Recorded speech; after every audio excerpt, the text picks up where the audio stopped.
नमस्ते छात्रों, आप सभी का डीएवी श्री विष्णु विद्या निकेतन में हार्दिक स्वागत है। मेरा नाम टी संतोष, कक्षा 9वीं, विषय हिंदी और पाठ है अपना बेटी के नाम पत्र। तो आइए शुरुआत करते हैं पाठ की। पहले हर पाठ में जैसे एक चित्र दिया जाता है और चित्र पर आधारित प्रश्न पूछे जाते हैं, तो यहाँ पर भी एक चित्र दिया गया है। चित्र ध्यान से देखिए और पूछे गए प्रश्न का उत्तर देने का प्रयास कीजिए। पहला प्रश्न देखिए, चित्र में क्या दिखाई दे रहा है? तो चित्र में लड़का, बस्ता और उसके हाथ में पत्र दिखाई दे रहा है। बालक क्या कर रहा होगा? तो बालक क्या है? पत्र पढ़ रहा होगा। हमारे जीवन में पत्रों का क्या महत्व है? हमारे जीवन में पत्रों का अत्यंत महत्व है, क्योंकि हम पत्र के माध्यम से अपने विचार एक दूसरे तक पहुंचा सकते हैं। आवश्यक संदेश एक जगह से दूसरी जगह पत्र के द्वारा हम पहुंचा सकते हैं। इसलिए पत्र का क्या है, हमारे जीवन में बहुत महत्व है। पाठ का उद्देश्य क्या है? पत्र विधा से अपने विचार प्रकट करने का प्रयास करना। अपने जो विचार है, हमारे जो मन में विचार होते हैं, वो विचार या सोच दूसरों तक पहुंचाने का प्रयास करना। किसके द्वारा? पत्र के द्वारा। तो पहले हमारे जो विचार है हमें वो लिखने आने चाहिए। पत्र में हमें वो लिखने आने चाहिए और वही प्रयास करना। अपनी भावनाएं दूसरों तक पहुंचाने के लिए पत्र भी एक साधन है। अपनी भावनाएं, फीलिंग्स दूसरे व्यक्ति तक पहुंचाने के लिए हमारे मन में क्या है ये कोई नहीं जानता, लेकिन अगर हमें दूसरे व्यक्ति तक पहुंचानी है तो हम पत्र के द्वारा अपनी भावनाएं भी दूसरे व्यक्ति तक पहुंचा सकते हैं। छात्रों के लिए सूचनाएं। पाठ का चित्र देखिए, चित्र के आधार पर कल्पना कीजिए कि पाठ में क्या बताया होगा। तो पाठ में क्या है? पत्र के बारे में या पत्र लेखन के बारे में बताया होगा।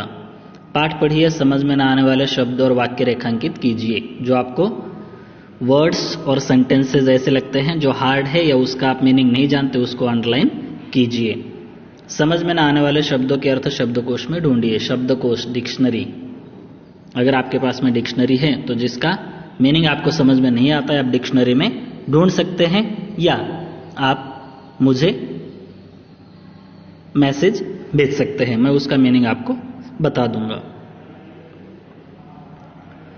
नैनी जेल। यहां पर पहले हमें क्या देखना है? पत्र जो लिखा जा रहा है, कहां से लिखा जा रहा है? वो स्थान का नाम। तो नैनी जेल से पत्र लिखा जा रहा है। कब लिखा जा रहा है? स्थान के बाद में दिनांक। कब लिखा जा रहा है? तो 26 अक्टूबर 1930। दिनांक, महीना और साल। उसके बाद में पत्र की शुरुआत। तो किसके लिए लिखा जा रहा है? अगर अपने छोटों के लिए लिखा जा रहा है तो प्रिय लगाया जाता है। पत्र लेखन का हम पूरी विस्तार से जानकारी अपने व्याकरण के वीडियो में स्पेशल में देखेंगे। प्रिय इंदिरा, जन्मदिन पर तुम्हें कई उपहार मिलते रहे हैं, शुभकामनाएं भी दी जाती रही है। यह पत्र कौन लिख रहा है? पत्र लिख रहे हैं जवाहरलाल जी, पंडित जवाहरलाल नेहरू, अपनी प्रिय पुत्री इंदिरा जी के लिए। और वो कहते हैं कि जन्मदिन पर तुम्हें क्या है, बहुत सारे उपहार, गिफ्ट मिले होंगे, शुभकामनाएं, बहुत सारे लोगों ने तुम्हें विश भी किया होगा, शुभकामनाएं भी दी जाती रही हैं। पर मैं इस जेल में बैठा तुम्हें क्या उपहार भेज सकता हूं? हमने ऊपर देखा कि पत्र कहां से लिखा जा रहा है, तो नैनी जेल से। तो कहते हैं कि मैं अभी जेल के अंदर हूं और मैं जेल के अंदर से तुम्हें क्या उपहार भेज सकता हूं, क्योंकि जेल में तो कुछ भी नहीं होता है। पर मैं, हाँ, मेरी शुभकामनाएं सदा तुम्हारे साथ रहेंगी। शुभकामनाएं कहे या आशीर्वाद कहे, वो कहते कि मैं उपहार तो नहीं भेज सकता हूं क्योंकि मैं जेल में हूं, लेकिन हाँ, मेरा आशीर्वाद या मेरी शुभकामनाएं हमेशा तुम्हारे साथ में रहेंगी। क्या तुम्हें याद है कि जॉन ऑफ आर्क की कहानी तुम्हें कितनी अच्छी लगी थी? जॉन ऑफ आर्क, उनकी कहानी इंदिरा जी को बहुत अच्छी लगी थी। उनके बारे में भी हम थोड़ा सा देखेंगे। अंत में। तो उनकी कहानी जो है जॉन ऑफ आर्क की कहानी इंदिरा जी को बहुत अच्छी लगी थी। तुम स्वयं भी तो उसी की तरह बनना चाहती थी, जिस प्रकार जॉन ऑफ आर्क जो है निडर है, साहसी है, उसी प्रकार तुम भी तो बनना चाहती थी। तुम अपने आप को साहसी बनाना चाहती थी, पर साधारण पुरुष तथा स्त्रियां इतने साहसी नहीं होते। सर्वसाधारण जो लोग हैं इतना साहस या धैर्य अपने अंदर नहीं रखते, लेकिन तुम्हें उसकी तरह या उनकी तरह बनना है। तो वे अपने प्रतिदिन के कामों, बाल बच्चों तथा घर की चिंताओं में ही फंसे रहते हैं। वो साहसी क्यों नहीं रहते हैं? क्योंकि अपनी फैमिली, अपने परिवार के साथ में वो जुड़े होते हैं। प्रतिदिन उनको हर दिन प्रतिदिन कुछ ना कुछ उनको काम होता है, और वो अपने काम में साथ में अपने बच्चे और घर परिवार, उनकी चिंताओं में ही या उस टेंशन में ही वो जीते हैं। परंतु एक समय ऐसा आ जाता है कि किसी महान उद्देश्य की पूर्ति के लिए सभी लोगों में असीम उत्साह भर आता है।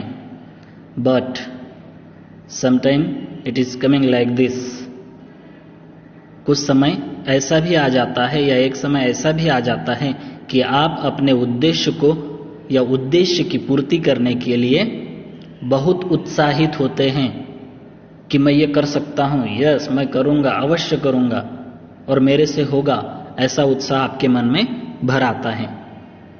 और साधारण पुरुष वीर बन जाते हैं और स्त्रियां वीरांगनाएं। और जो साधारण पुरुष होते हैं, जो पहले सोचते हैं कि मैं कुछ भी नहीं कर सकता, लेकिन जब उनके अंदर उत्साह भर आता है तब वो साधारण पुरुष भी वीर बन जाते हैं और स्त्रियां वीरांगनाएं। अगर हम कहें झांसी की रानी पहले तो साधारण थी, लेकिन उत्साह आया, उन्होंने अंग्रेजों के साथ में लड़ाई की। नेताजी सुभाष चंद्र बोस, राजगुरु, सब अपने जैसे ही इंसान हैं, लेकिन उत्साह बढ़ाया, धैर्य आया, कॉन्फिडेंस आया और सबके सामने वो क्या है, अपने भारत को स्वतंत्रता दिलाने के लिए फाइटिंग करते रहे। तो कहने का मतलब यह है कि अगर आपके अंदर उत्साह आ जाता है तो आप साधारण पुरुष से वीर पुरुष भी बन सकते हैं, या साधारण स्त्री से वीरांगनाएं बन सकती हैं। आजकल हमारे भारत के इतिहास का निर्माण हो रहा है। बापू ने भारतवासियों के दुखों को दूर करने के लिए आंदोलन छेड़ा है। अभी हमने देखा पत्र कब का है, 1900, मतलब जो भारत स्वतंत्र हुआ उससे पहले का पत्र है। और उस समय नेहरू जी जेल में हैं, गांधी जी जेल के बाहर है और आंदोलन कर रहे हैं। तो इसलिए नेहरू जी अपनी बेटी को समझा रहे हैं कि आजकल क्या है, हमारे भारत का इतिहास निर्माण हो रहा है, सब लोग एकत्रित हो रहे हैं और हमें स्वतंत्रता मिलेगी ऐसे लगता है। तो और इसके लिए क्या है, हमें स्वतंत्रता पाने के लिए या लोगों के दुखों को दूर करने के लिए गांधी जी ने आंदोलन छेड़ा है, लोगों को एकत्रित कर रहे हैं स्वतंत्रता मिलाने के लिए। मैं और तुम बहुत ही भाग्यशाली हैं कि यह आंदोलन हमारी आंखों के सामने हो रहा है और हम भी इसमें कुछ भाग ले रहे हैं। वो अपने आप को कहते हैं कि हम लकी हैं, हम भाग्यशाली हैं कि हमारे सामने ही यह सब आंदोलन चल रहा है और हम भी उसमें कुछ ना कुछ भाग ले सकते हैं, हिस्सा ले सकते हैं, हम भी उसका एक पार्ट बन सकते हैं। तो हम अपने आप को लकी समझते हैं। एक महान उद्देश्य हमारे सामने है और इसकी पूर्ति के लिए बहुत कुछ करना है। हमारे सामने एक महान उद्देश्य है या गोल है या लक्ष्य है, और इसको पूरा करने के लिए या इस गोल को सक्सेस करने के लिए हमें बहुत कुछ करना है। तो इसलिए वो अपनी बेटी को कह रहे हैं कि तुम भी धाड़सी, साहसी या धैर्यवान बनो। तो इस भाग में इतना ही, मिलते हैं अगले भाग में इसी पाठ को लेकर। तब तक के लिए धन्यवाद।